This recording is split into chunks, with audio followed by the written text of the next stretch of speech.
Hello everyone, how are you all guys? I hope you all are feeling good.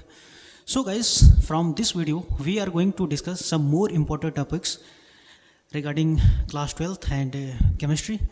It will be very interesting and useful for you guys. So please maintain the silence and get together with me.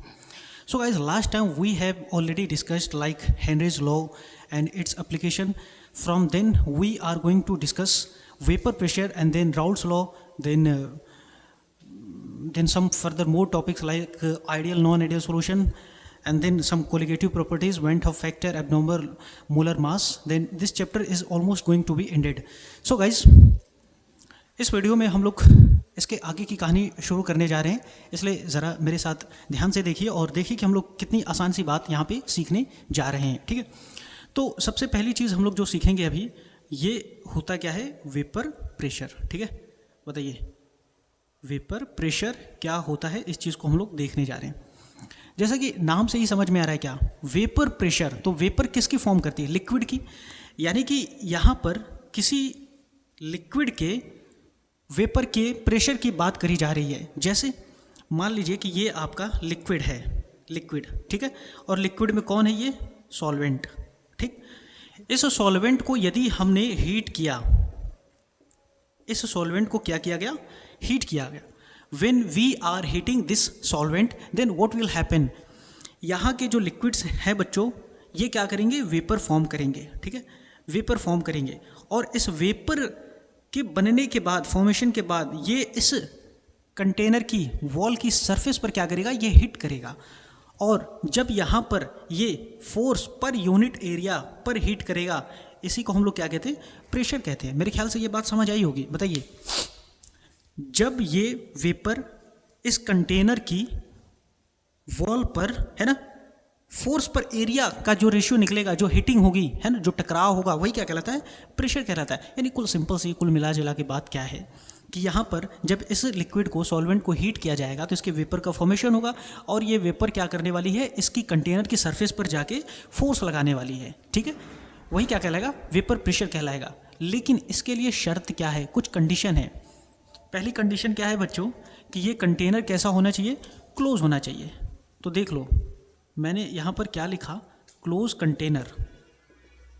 Container कैसा होना चाहिए, closed होना चाहिए, बंद container. क्यों क्यों क्यों क्यों बंद होना चाहिए, क्यों, क्योंकि यहाँ से यदि कंटेनर बंद नहीं होगा तो ये सारी की सारी जो वेपर फॉर्म करेगी ये भाग जाएगी, है ना, इसलिए। सेकेंड पॉइंट है बच्चों कि यहाँ पर ये जो प्रोसेस है, इसको क्या हम लोग बोल रहे हैं, वेपोराइजेशन कह रहे हैं, है ना।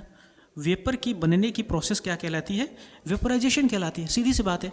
लेकिन कुछ समय बाद ये वेपर क्या कर रही होगी, धीरे धीरे कूल डाउन भी तो हो रही होगी, बताइए है कि नहीं। ठीक है, तो जब कूल डाउन हो रही होगी तो इस प्रोसेस को हम लोग क्या बोलते हैं, कंडेंसेशन कहते हैं। कंडेंसेशन, एक साइड से वेपर बन रही है, दूसरे साइड से वेपर कंडेंस होके, ठंडी होके, कूल होके वापस से लिक्विड स्टेट में आ रही है। That process is known as what, condensation. ठीक है, तो बताइए कंडेंसेशन हो गया बच्चों जब इस दोनों का रेट हो जाए इक्वल। बताइए इक्विलिब्रियम का मतलब क्या होता है, जब दो प्रोसेस है ना का जो रेट होता है वो इक्वल हो जाए, तब हम कहते हैं कि सिस्टम हमारे इक्विलिब्रियम पर चला गया, या फिर ये इक्विलिब्रियम की स्थिति आ गई, इक्विलिब्रियम अटेन हो गया। तो वेपोराइजेशन और कंडेंसेशन है ना, जब इक्विलिब्रियम पर पहुंच जाए, यानी कि जिस रेट से वेपोराइजेशन हो रहा है उसी रेट से कंडेंसेशन हो रहा है, उस समय, यानी कि दो कंडीशन है वेपर प्रेशर को मेजर करने के लिए। पहली चीज़ क्या है कि ये कंटेनर होना चाहिए क्लोज, है कि नहीं, बंद कंटेनर होना चाहिए, और साथ में ही ये दूसरी कंडीशन भी फॉलो करनी चाहिए। फिर उस स्थिति में जो भी वेपर इस कंटेनर की सरफेस पर फोर्स लगा रही होगी, फोर्स पर एरिया लगा रही होगी, वही क्या कहलाएगा, वेपर प्रेशर कहलाएगा। मेरे ख्याल से यहाँ तक आपको बातें समझ आई होंगी। चलिए इसमें कुछ और चीज़ें देखते हैं हम लोग। अब हम लोग देखेंगे vapour pressure of liquid solution. ठीक है, vapour pressure of liquid solution, तो मैं वीपी लिख देता हूं, vapour pressure of liquid solution. बताइए, ठीक है, तो इसमें दो चीज़ें आती हैं। जब लिक्विड लिक्विड सॉल्यूशन हो, मेरे ख्याल से बातें समझ आ रही होंगी, समझ आ रही है कि नहीं आ रही है, बताते रहिए आप लोग मुझे। जब लिक्विड लिक्विड सॉल्यूशन हो, या फिर ऐसा हो सकता है कि जब कोई सॉलिड किसी लिक्विड में डिसॉल्व किया गया हो, तब सॉल्यूशन बनाया जाए। बताइए, तो vapour pressure of liquid solution, यानी कि जब कोई लिक्विड लिक्विड में रिजॉल्व किया गया तब का सॉल्यूशन में हम लोग वेपर प्रेशर कैलकुलेट करेंगे, और जब सॉलिड लिक्विड में डिजॉल्व, सॉलिड किसी लिक्विड में डिजॉल्व किया गया हो, सॉल्यूशन बनाया गया हो, बाइनरी सॉल्यूशन, तब हम लोग क्या करने वाले हैं, वेपर प्रेशर यहाँ पर मेजर करने वाले हैं। ठीक है, तो चलिए पहले पॉइंट को देखा जाए, इस वाले पॉइंट को। इसमें देखिए एक व्यक्ति हैं जिनका नाम है Raoult's law, RAOULTS, Raoult's law. ठीक है, इन्होंने वेपर प्रेशर के बारे में कुछ कहा, उसको समझने की हम लोग यहाँ पे कोशिश करते हैं। देखिए ये आपका एक कंटेनर, इसमें आपकी भरी पड़ी है कौन, लिक्विड। उसको चलिए हम लोगों ने मान लिया वन कंपोनेंट, यानी कि ये पहला कंपोनेंट है, यानी कि कंपोनेंट कौन सा है, फर्स्ट कंपोनेंट। ठीक, उसके बाद एक और कंटेनर है, इसमें भी लिक्विड भरा पड़ा है। ठीक है, मेरे ख्याल से बात समझ आ रही होगी। इसमें हम लोग का सेकेंड कंपोनेंट, तो मैं यहाँ पर सेकेंड कंपोनेंट लिख देता हूँ। अच्छा, इसी कंपोनेंट को यदि हम लोगों ने डायरेक्ट हीट किया होता, इसी कंपोनेंट को यदि हमने डायरेक्ट हीट किया होता तो क्या हुआ होता, इसके सारे लिक्विड जब वेपर में कन्वर्ट हो गए होते, और वेपराइजेशन और कंडेंसेशन की प्रोसेस जब इक्विलिब्रियम पे पहुंच गई होती, और इसमें बनने वाली वेपर्स जब इस कंटेनर को जाके हिट कर रही होती है ना, फोर्स पर, एरिया के हिसाब से, तब हम लोग कहते हैं कि यहाँ पर जो कुछ भी वेपर प्रेशर क्रिएट हुआ है वो कितना हो गया है, P01। बताइए, यानी कि इसका पड़ा हुआ लिक्विड कंपोनेंट 1 का, इसको जब हीट किया गया और ये पूरा का पूरा लिक्विड जब वेपर में कन्वर्ट हो जाए और जो प्रेशर क्रिएट करेगा यहाँ पर कंटेनर पर लगाएगा, उसको हम लोग P01 कह रहे हैं। तो P01 को मैं डायरेक्ट क्या बोल दूँ, वेपर प्रेशर। ठीक, तो सेम कहानी वैसे यहाँ पे भी हो जाएगी, P02। ये क्या हो गया, vapour pressure of second component. कब, जब प्योर लिक्विड 1 प्योर लिक्विड 2। लेकिन ऐसा नहीं है। अब देखिए किया क्या गया, जब इसको और इसको हम लोगों ने थोड़े थोड़े कंपोनेंट मिला लिए। मेरे ख्याल से बात समझ आ रही होगी। बताइए, यहाँ से कुछ लिक्विड और यहाँ से कुछ लिक्विड, हम लोगों ने 1 लिक्विड और 2 लिक्विड को थोड़ा थोड़ा क्या करा, मिला लिया, और मिलाने के बाद यहाँ पर क्या करा, हम लोगों ने एक बाइनरी सॉल्यूशन बनाया। बताइए, बाइनरी सॉल्यूशन को प्रिपेयर किया गया जिसमें कौन कौन मिला है, 1 और 2 दोनों ही कंपोनेंट मिले हुए हैं। ठीक है, यहाँ तक बातें समझ आ रही हैं। अब देखिए क्या हुआ कि जब इस कंटेनर को हीट किया जाएगा, ठीक है, तो इसमें 1 की भी वेपर फॉर्म करेगी और इसमें 2 की भी वेपर फॉर्म करेगी, यानी कि पहले लिक्विड की भी वेपर फॉर्म करने वाली है और सेकंड लिक्विड की भी वेपर फॉर्म करने वाली है। तो यहाँ पर जो लिक्विड 1 का वेपर प्रेशर होगा उसको हम लोग बोलें कि वो कितना है, P1 है, और जो इसमें लिक्विड 2 का वेपर प्रेशर क्रिएट होगा उसको हम लोग बोले कि वो कितना है, P2 है। बताइए, तो अब क्योंकि ये लिक्विड हम लोग का बन चुका है मिक्सचर, तो अब हम लोग सिर्फ इस लिक्विड के वेपर प्रेशर को वेपर प्रेशर नहीं बोलेंगे, क्या बोलेंगे, partial vapour pressure liquid of liquid 1, यानी कि पार्शियल वेपर प्रेशर। बताइए, जब लिक्विड हम लोगों का प्योर फॉर्म में था, यानी सिर्फ एक ही कंपोनेंट था, उसको हीट किया गया, प्रेशर क्रिएट किया गया, तो वो क्या कहलाया, वेपर प्रेशर। लेकिन अच्छा, ये कोई शॉर्ट फॉर्म होता नहीं है, ठीक है, मैं सिर्फ ऐसा लिख रहा हूँ, तो ध्यान देंगे कि ऐसा नहीं कि PVP ऐसा कोई चीज़ होती है। पार्शियल वेपर प्रेशर कब कहलाएगा, जब हम लोगों का यहाँ पे क्या बन चुका है, मिक्सचर बन चुका है। उसी तरीके से यहाँ पे partial vapour pressure of second liquid, अरे भाई इसमें सिंपल सी बात है ना, इसमें क्या होगा, इस बाइनरी मिक्सचर में दोनों ही लिक्विड के वेपर फॉर्म करेगी, लिक्विड 1 की भी फॉर्म करेगी, लिक्विड 2 की भी फॉर्म करेगी। तो लिक्विड 1 वाली जो वेपर प्रेशर है उसको पार्शियल वेपर प्रेशर बोल रहे हैं, और लिक्विड 2 के जो वेपर प्रेशर है उसको partial vapour pressure of liquid second बोल रहे हैं। बताइए, ठीक है। तो राउल साहब ने क्या बोला, अब सीधा सा इधर बात समझते हैं, तो ये सब मैं मिटा देता हूँ यहाँ पे। तो राउल साहब ने कुछ नियम दिए, उस नियम में उन्होंने कुछ समझाया। देखिए बहुत आसान है, समझ आएगा, ध्यान से सुनिए। इसको मिटा ही लेते हैं। चलिए देखिए हुआ क्या, ये हम लोगों का है मिक्सचर जिसमें 1 भी मौजूद है और साथ में दोनों कंपोनेंट मौजूद हैं। तो राउल साहब का कहना है कि यहाँ पर लिक्विड 1 का जो पार्शियल वेपर प्रेशर बन रहा है वो डायरेक्टली प्रोपोर्शनल किसके होगा, मोल fraction of liquid 1 component present in the binary mixture या फिर बाइनरी सॉल्यूशन। यानी कि इसमें लिक्विड 1 का जो पार्शियल वेपर प्रेशर क्रिएट हो रहा है वो डायरेक्टली प्रोपोर्शनल इस लिक्विड 1 का मोल फ्रैक्शन यहाँ पर कितना मौजूद है। ठीक, सीधी सी बात। उसी तरीके से जो partial vapour pressure of second component, ये डायरेक्टली प्रोपोर्शनल क्या हो जाएगा, मोल फ्रैक्शन ऑफ सेकेंड कंपोनेंट। ठीक है, तो इस कहानी को हम लोग थोड़ा और आगे बढ़ाएं। इसको जब प्रोपोर्शनलिटी के साइन को हटाएं तो एक तरीके का कांस्टेंट आ जाता है। तो P1 इक्वल टू आ गया क्या, P01 और ये मोल फ्रैक्शन ऑफ दैट कंपोनेंट। उसी तरह से यहाँ पे P2 इक्वल टू क्या हो गया, P02 और मोल फ्रैक्शन ऑफ दैट कंपोनेंट। ठीक है, ये राउल्स लॉ का नियम है। राउल्स लॉ का के हिसाब से ये कुछ समझी गई बात है। ठीक, यहाँ तक मेरे ख्याल से बात समझ आई होगी। अब उसके बाद इसमें प्रेशर क्रिएट हो गया है P1 और प्रेशर क्रिएट हो गया है P2। इस पूरे सॉल्यूशन को हम लोगों ने हीट किया, वेपर फॉर्म करी, और वेपर के बनने के बाद ये P1 का प्रेशर क्रिएट हो गया, P2 का भी प्रेशर क्या है, पार्शियल वेपर प्रेशर क्रिएट हो गया। इसके बाद इस पूरे कंटेनर में टोटल वेपर प्रेशर यदि हम लोग पूछें तो कितना हुआ, उसको किसने बताया, according to Dalton's law of partial vapour pressure, है ना। एक और दूसरे व्यक्ति हैं डाल्टन साहब, इन्होंने क्या करा, सिंपल सी बात है कि इस पूरे कंटेनर में जो P टोटल बना है ना, यानी टोटल पार्शियल वेपर प्रेशर जो बना वो कितना हो गया, P1 प्लस P2 हो गया। सिंपल सी बात है, आसान है मेरे ख्याल से। ठीक है, उसके बाद ये P1 आपको यहाँ पे दिख रहा होगा, ये वैल्यू इसके इक्वल है, P2 इसके इक्वल है, तो इन दोनों वैल्यू को हम लोग यहाँ पे रख लेते हैं, सब्स्टिट्यूट कर लेते हैं। Then guys we get P01 x1 plus P02 x2। बताइए, यहाँ तक मेरे ख्याल से बातें समझ आई होंगी। वैसे यदि आपको यही फॉर्मूला याद है ना तो भी काम हो जाएगा। ठीक है, ये वाला फॉर्मूला यदि आपको आता है तो यहीं से आपका काम हो जाने वाला है। लेकिन इस फॉर्मूले को हम लोग थोड़ा और सिंप्लीफाई करेंगे और थोड़ा और आगे लेके जाते हैं। ठीक, तो ये मैं मिटा लेता हूँ। मेरे ख्याल से बात समझ आ रही होगी, ज़्यादा मुश्किल और टेक्निकल नहीं लग रहा होगा। सिंप्लीफाई करके हम लोग समझने की कोशिश में लगे हुए हैं। तो हम लोग जानते हैं कि मोल फ्रैक्शन ऑफ वन कंपोनेंट और टू कंपोनेंट इक्वल टू 1। तो मोल फ्रैक्शन ऑफ वन कंपोनेंट कितना हो जाएगा, 1 minus mole fraction of second component. तो इस x1 को हम लोग यहाँ पे रखने वाले हैं, xi1 को यहाँ पे रखने वाले हैं। बताइएगा क्या आने वाला है। तो ये आ गया P total equal to P01 1 minus x2 plus P02 और ये x2 आ गया। ठीक है, थोड़ा इसको और सिंप्लीफाई करें तो P01 minus P01 x2 plus P02 x2। अब बताइए, कुछ चीज़ें इसमें से कॉमन मिल रही हैं मेरे ख्याल से। ये सिंपल सा मैथ है, क्लास 7-8 का मैथ।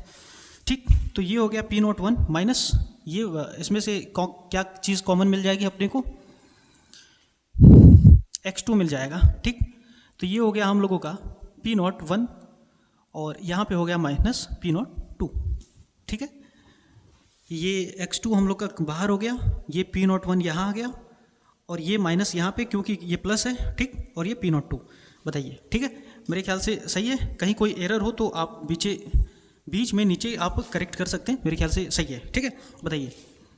तो ये अपने को फॉर्मूला ध्यान में रखना है, सिंपल से करके सिंप्लीफाई करके थोड़ा इसको और नीचे लेके आते हैं। तो हम लोग देख रहे होते हैं कि ये जो टोटल प्रेशर है यहाँ पे, यदि सिर्फ हमें है ना दोनों का, प्योर वेपर प्रेशर लिक्विड 1 का और प्योर वेपर प्रेशर लिक्विड 2 का यदि पता हो और सिर्फ एक मोल फ्रैक्शन ऑफ वन कंपोनेंट पता हो तो हम P टोटल निकाल सकते हैं। लेकिन अपने को यही वाला फॉर्मूला याद रखना है, इसी से हम लोग बहुत सारे सवाल लगाने वाले हैं, न्यूमेरिकल्स लगाने वाले हैं। ठीक है, तो मेरे ख्याल से राउल्स लॉ भी समझ में आ गया, Dalton's law of partial vapour pressure भी समझ में आ गया, वेपर प्रेशर भी समझ में आ गया और पार्शियल वेपर प्रेशर भी समझ में आ गया। नहीं समझ आया तो रिपीट करिए और इसको देखिए फिर से, ये सब काफ़ी इंपॉर्टेंट है। ठीक, चलिए इसके आगे और देखते हैं कुछ चीज़। इसके बाद कुछ छोटे मोटे एक आध और फॉर्मूले हैं। देखिए, P1 इक्वल टू y1 और P टोटल, ये आपकी बुक में दिया है। P2 इक्वल टू y2 और ये P टोटल, ये आपके बुक में दिया है। ये कहना क्या चाह रहा है, ये y1 और y2 क्या है, ये है mole fraction of one component in vapour phase. ठीक है, तो उसी तरीके से ये भी क्या हो जाएगा, मोल fraction of second component in vapour phase. देखो भाई, मैं यदि बहुत अच्छे से नहीं लिख रहा हूँ तो माफ़ी चाहूँगा इसके लिए, है ना। टाइम बचाना है, लिखने में यहाँ टाइम ख़राब नहीं करना है, बचाने की कोशिश करनी है, ठीक है। बताइए, ये y1 और ये y2 क्या है, mole fraction of one component in vapour phase, y2 क्या है, mole fraction of second component in vapour phase. मतलब क्या है बताइए, यहाँ पर आपने वन लिक्विड को मिलाया और सेकेंड लिक्विड को भी मिला दिया, दोनों लिक्विड का मिक्सचर बन गया। आपने जब इसको हीट किया, ठीक है, आपने जब इसको हीट किया तो कितना फ्रैक्शन वन का इसमें वेपर में मौजूद है, कितना फ्रैक्शन सेकेंड लिक्विड का वेपर में मौजूद है। यही आपका जो हो जाएगा y1 और ये जो हो जाएगा आपका क्या, y2। और ये P1 क्या है, partial vapour pressure of first component, पहले कंपोनेंट का पार्शियल वेपर प्रेशर, और ये P2 क्या है, partial vapour pressure of second component. और P टोटल क्या है, इस पूरे में जितना भी पार्शियल वेपर प्रेशर क्रिएट हुआ है P टोटल। और y1 और y2 आप यहाँ से देख सकते हैं। एग्जाम में इससे रिलेटेड बहुत सारे सवाल पूछे जाते हैं, ठीक है। न्यूमेरिकल से जब हम लोग अलग से सेपरेट में सॉल्व करेंगे तब ये सब देखेंगे कि ये सब क्या होता है, कैसे सॉल्व करना है। चलिए ठीक है, मेरे ख्याल से यहाँ तक बातें समझ आई होंगी। ज़रा हम लोग राउल्ट्स लॉ का, है ना, कुछ ग्राफ देख लें जो आपकी बुक में दे रखा है, समझने की कोशिश करते हैं, देखते हैं ये क्या है। मेरे ख्याल से बातें समझ आ रही होंगी। देखिए, सीधा सा है कि ये पार्शियल वेपर प्रेशर है directly proportional to the mole fraction of that component. तो यदि हम लोग इसका ग्राफ बनाएं तो कैसा बनेगा, एक साइड ले लीजिए मोल फ्रैक्शन ऑफ दैट कंपोनेंट यानी फर्स्ट कंपोनेंट, और इधर ले लीजिए vapour pressure of one liquid या फर्स्ट लिक्विड। तो क्या होने वाला है, डायरेक्टली प्रोपोर्शनल है ना, तो ये कुछ ऐसा ग्राफ दिखेगा आपको। बताइए, ऐसा ही दिखने वाला है। और यहाँ पे जो इसकी मैक्सिमम हाइट होगी या फिर इंटरसेप्ट होगा या इसकी वैल्यू होगी, वही हम लोगों की क्या है, P01 है। प्योर फॉर्म में इस लिक्विड का जितना भी वेपर प्रेशर वही क्या है, P01 है, ठीक। उसी तरीके से यदि हम लोग दूसरे लिक्विड का vapour pressure, partial vapour pressure देखें तो ये क्या आएगा, मोल fraction of that component, directly proportional है, सिंपल सी बात। तो इधर हम लोगों ने किसको ले लिया, मोल फ्रैक्शन ऑफ सेकेंड कंपोनेंट, और इधर किसको ले लिया, vapour pressure of second liquid या फिर कंपोनेंट। तो यहाँ पर इसकी ये ऐसा कुछ ग्राफ आने वाला है डायरेक्टली प्रोपोर्शनल का, ठीक।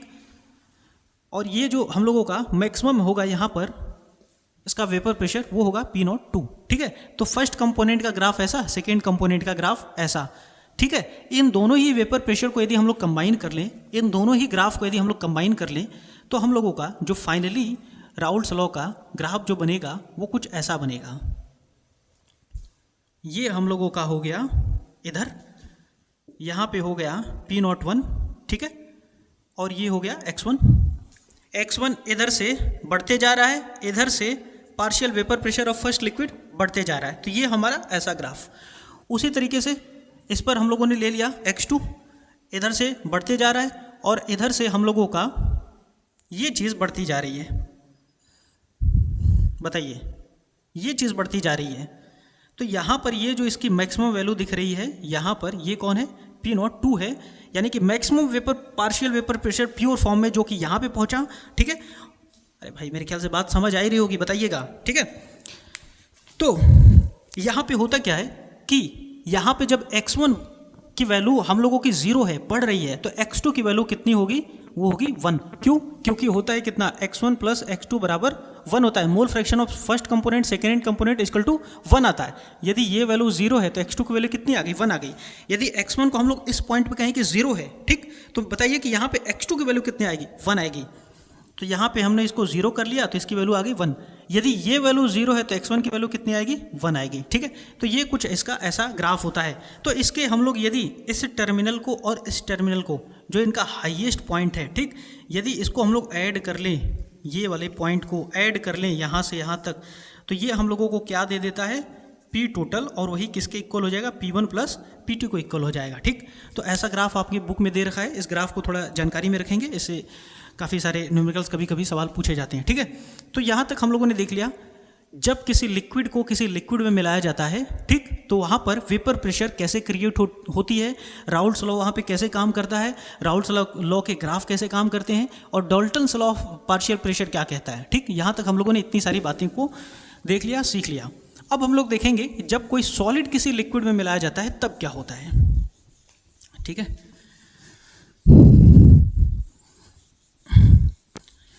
चलिए देखिए,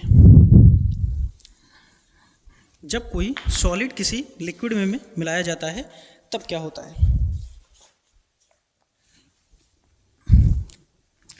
देखिए, दूसरी बात, सॉलिड लिक्विड सॉल्यूशन, सिंपल सी बात है, बहुत आसान है। क्या होगा, ये आपका एक बंद कंटेनर है, यहाँ तक आपने लिक्विड भरा और इसमें कुछ आपने सॉलिड मिला दिया, और वो सॉलिड कैसा है, नॉन वोलाटाइल। वोलाटाइल का मतलब क्या होता है बताइए, जिसकी वेपर फॉर्म नहीं करती है, the substance which do not form in the form of vapour, है ना, जो वेपर का फॉर्मेशन नहीं करता है।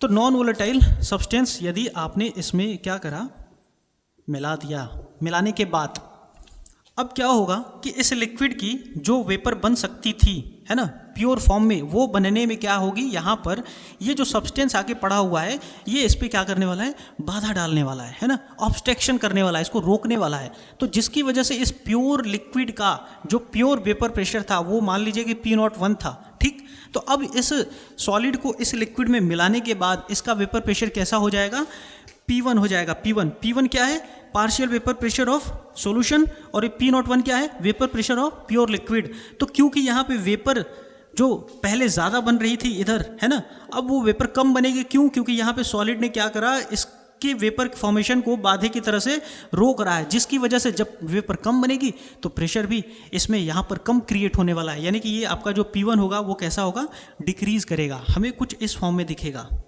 बताइए, मेरे ख्याल से ये बात समझ आई होगी। ठीक है, चलिए एक और पॉइंट इसमें दिया है छोटा सा, कि Raoult's law as a special case of Henry law, है ना, कि ये जो राउल्स लॉ होता है बच्चों, ये किसी हेनरी लॉ के का लगता है कि स्पेशल केस है। यानी कि Raoult's law as a special case of Henry's law. ठीक है, ठीक है, देखिए राउल्स लॉ क्या कह रहा है कि जब कोई partial vapour pressure directly proportional to the mole fraction of that component, कुछ ऐसा कह रहा है। इसको ज़रा और सिंप्लीफाई किया हम लोगों ने, तो ये P01 आ गया, और ये हम लोगों का कौन आ गया, mole fraction of that component. Henry law क्या कहता है, कोई भी लिक्विड पर लगने वाला partial vapour pressure directly proportional to the mole fraction of that gas dissolve in the liquid. उसके बाद इसको सॉल्व किए तो ये आ गया हम लोगों का KH, और ये मोल fraction of gas dissolve in the liquid.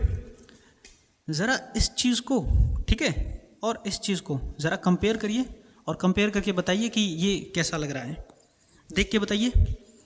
यहाँ पर भी पार्शियल वेपर प्रेशर की बात हो रही है, यहाँ पे भी पार्शियल प्रेशर की बात हो रही है। ठीक, यहाँ पर भी मोल फ्रैक्शन ऑफ वन कंपोनेंट, यानी कि यहाँ पे मोल fraction of liquid component, mole fraction of gas component. यहाँ पर भी एक आपको दिख रहा है कि ये कांस्टेंट है P01, और यहाँ पर भी आपको दिख रहा है कि हेनरी लॉ कांस्टेंट है KH।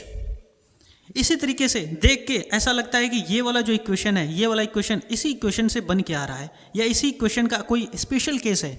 हेनरी लॉ गैस की बात कर रहा होता है, राउल्स लॉ लिक्विड की बात कर रहा होता है, इसीलिए हम लोग कहते हैं कि Raoult's law as a special case of Henry law. ठीक है, तो मेरे ख्याल से यहाँ तक बात समझ आई होगी बच्चों लोग।